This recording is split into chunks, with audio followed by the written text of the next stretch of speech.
গরম ভাতের সঙ্গে এরকম এক বাটি ছোটো মাছের তরকারি হলে আমার মনে হয় না আর কিছুর প্রয়োজন আছে। চলুন আজকে আপনাদেরকে আমার স্টাইলে ছোটো মাছের চচ্চড়ি রান্না করে দেখাই।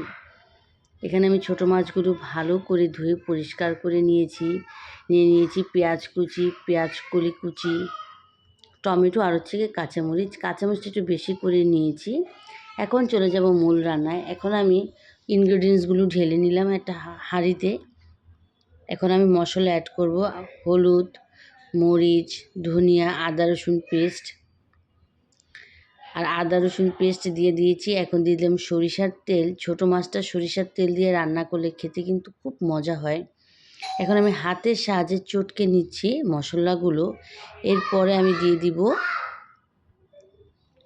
ধুয়ে রাখা ছোটো মাছগুলো। এখন আমি খুবই আলতো হাতে নাড়তে হবে এবং পানি দিয়ে দিয়েছি এবং দিয়ে দিব সামান্য তেল। এই পরিমাণে বসিয়ে দিয়েছি। বলকটা যখন চলে আসবে নামানোর সময় ধনেপাতা জিরা দিয়ে নামিয়ে নেব। উফ, সেই সুন্দর ফ্লেভার আসছে।